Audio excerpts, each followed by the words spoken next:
وبركاته نحمده ونصلي على رسوله الكريم اما بعد. محترم سامعین کرام، اللہ تعالیٰ نے انسان کو جن چیزوں کا ضرورت مند بنایا ہے ان میں سے ایک نکاح بھی ہے. نکاح نسل انسانی کی افزائش یعنی اضافہ کا ذریعہ ہے. انسان کی پاک بازی اور عفت و عصمت کی حفاظت کا سب سے مؤثر طریقہ نکاح ہی ہے، اور یہ نوع انسانی کے فطری تقاضوں میں سے ہے. دین حق کا منشا یہی ہے کہ انسان کی فطری ضرورتوں کو اللہ تعالیٰ کی ہدایات کے دائرے میں رکھ کر پورا کیا جائے.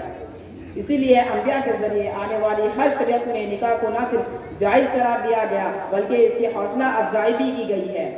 انبیاء جو سب سے برگزیدہ گروہ انسانی ہیں اور جن کا ایک ایک عمل انسانیت کے لیے اسوہ یعنی نمونہ ہے، انہوں نے نہ صرف نکاح کیا بلکہ بہتوں نے ایک سے زائد نکاح کیے.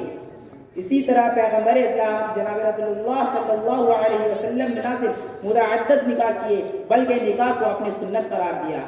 آپ صلی اللہ علیہ وسلم نے فرمایا النکاح من سنتی، نکاح میرے طریقوں میں سے ہے.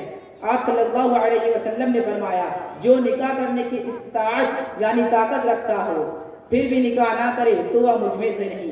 اور جو لوگ بلا عذر تجرد یعنی اکیلے پن کی زندگی گزارتے ہو آپ صلی اللہ علیہ وسلم نے ان کو بدترین لوگ قرار دیا.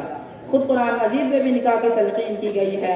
ارشاد ہے اور تم اپنے میں سے غیر شادی شدہ لوگوں کا نکاح کر دو اور اپنے غلاموں اور باندیوں میں سے بھی نیک لوگوں کا، اگر وہ محتاج ہے تو اللہ تعالیٰ انہیں اپنے فضل سے غنی کر دے گا اور اللہ تعالیٰ بڑی وسعت والے اور جاننے والے ہیں.